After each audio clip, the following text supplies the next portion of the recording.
अपने आप ठीक हो सकती है एसीएल इंजरी। आज हम इसी बात करेंगे। मेरा नाम डॉक्टर मनु वोरा, मैं एक ऑर्थोपेडिक सर्जन और आर्थ्रोस्कोपी एक्सपर्ट हूँ, team ortho sport, Gurgaon, Bombay, Bangalore.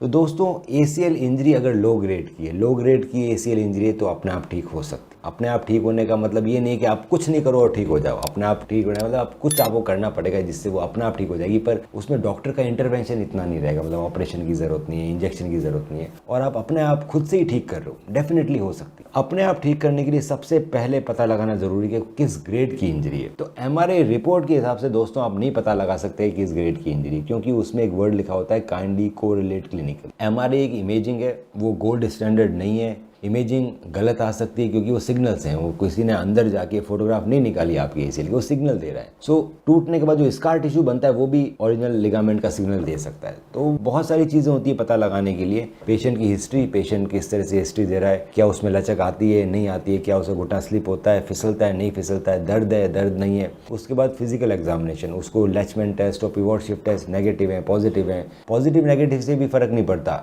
Laxity है और एंड पॉइंट है या नहीं है। अगर लिगामेंट में लैक्सिटी है मतलब लिगामेंट ढीला है या टूट गया है। अगर लैक्सिटी है और एंड पॉइंट मशी है मतलब सॉफ्ट है, इसका मतलब लिगामेंट टूट गया पूरा। लैक्सिटी है पर एंड पॉइंट हार्ड है मतलब लिगामेंट इंटैक्ट है पर ढीला हो गया है। हो सकता है स्कार टिश्यू है, हो सकता है आपका एसीएल पीसीएल से चिपक गया हो, तो भी आपको हार्ड एंड पॉइंट मिलता है। तो इतने सारे वेरिएशन इन टेस्ट के अंदर भी एक एक्सपर्ट डॉक्टर का एग्जामिन करना बहुत जरूरी है। उसके बाद वो आपके फिल्म को देखता है। अब जब वो फिल्म को देखता है तो एसीएल के अलावा और क्या क्या चीजें दिख रही है फिल्म में, क्या उसमें एंटीरियर ट्रांसलेशन दिख रहा है। अगर उसमें एंटीरियर ट्रांसलेशन दिख रहा है मतलब आपका एसीएल लंबा हो गया या पूरा टूटा हुआ है। अगर एंटीरियर ट्रांसलेशन दिख रहा है टीबिया का और साथ में एसीएल स्ट्रेन लिखा हुआ है, इसका मतलब है कि आपको हाई ग्रेड इंजरी है। अगर आपको ग्रेड 1 टीयर लिखा हुआ है, साथ में आपके एंटीरियर ट्रांसलेशन टीबिया लिखा हुआ है, तो आपको हाई ग्रेड इंजरी है। क्यों? एंटीरियर ट्रांसलेशन टीबिया बहुत significant finding. Buckling of PCL आ जाए तो भी वो हाई ग्रेड इंजरी होती है। तो एमआरआई अकेली रिपोर्ट के बेसिस पे आप नहीं पता कर सकते आपको लो ग्रेड है हाई ग्रेड है। हाँ, अगर आपके पास फिल्म है, आप खुद एग्जामिनेशन के लिए आते हैं और आपकी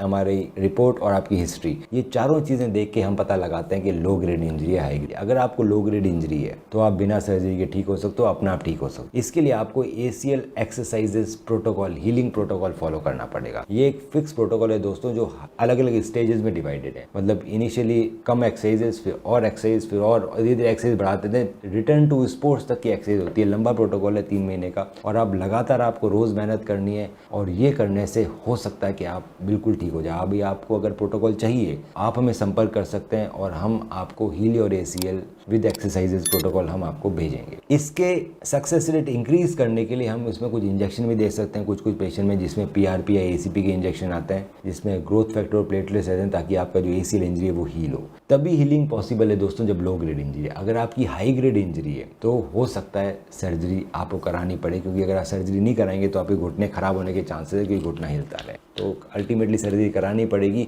बेटर है हम तब सर्जरी कराएं जब हमारा घुटना अच्छा है, इंस्पाइट ऑफ कि हम तब सर्जरी करा रहे हैं 4-5 साल बाद जब हमें कॉम्प्लिकेशन डेवलप होने लगी, मतलब हमारे मेनिस्कस फट गए, हमारे कार्टिलेज खराब होने लगे। उस समय दोस्तों सर्जरी के बाद भी दर्द बैठ जाता है, ठीक नहीं होता। क्यों? क्योंकि बहुत लंबा समय आपने निकाल दिया सर्जरी करने में, तब तक आपके कार्टिलेज और मेनिस्कस डैमेज हो गए। घुटने में सिर्फ एसीएल एक अकेली चीज नहीं होती है, ये आप याद रखो। एसीएल ठीक करने से पूरा घुटना ठीक हो जाएगा, मेरे सर दर्द दुख मिट जाएंगे, ऐसा भी नहीं है। अगर आपका घुटना बिल्कुल अच्छा है, आप सही टाइम पे आते हैं, सिर्फ एसीएल टूटा हुआ, एसीएल अच्छा बन गया, एसीएल सही आ रहा है, तो आप बिल्कुल ठीक हो जाओगे। अगर आप बहुत टाइम लगा के आ रहे हो, जिसमें आपने घुटने को पूरा घिस लिया, आपने मेनिस्कस फाड़ लिया, अपना कार्टिलेज घिस लिया, और अब आप डॉक्टर से एक्सपेक्ट कर रहे हो कि वो सिर्फ एसीएल की सर्जरी कर रहे हो, आप बिल्कुल ठीक हो जाओ, तो वैसा नहीं है। हम सिर्फ एसीएल की सर्जरी करेंगे। मेनिस्कस को रिपेयर किया जा सकता है। मेनिस्कस पूरा फटा हुआ है, बिल्कुल घिस गया है, तो काट के निकालना पड़ेगा, तो बाद में ट्रांसप्लांट करना पड़ेगा। अगर घुटना घिस गया है, कार्टिलेज घिस गए तो उसका कोई इलाज संभव नहीं है। एक जगह से कार्टिलेज उखड़ा है, कार्टिलेज ट्रांसप्लांट हो सकता है। ऑटोकार्ट, ग्राफ्टनेट, प्रोइजर से कार्टिलेज नया लगा सकते हैं, ओट से कार्टिलेज नया लगा सकते हैं। अगर घिस गया है तो कोई ऑप्शन नहीं है, वो पूरा घिस जाता है। तो दोस्तों बहुत सारी चीजें ऐसी है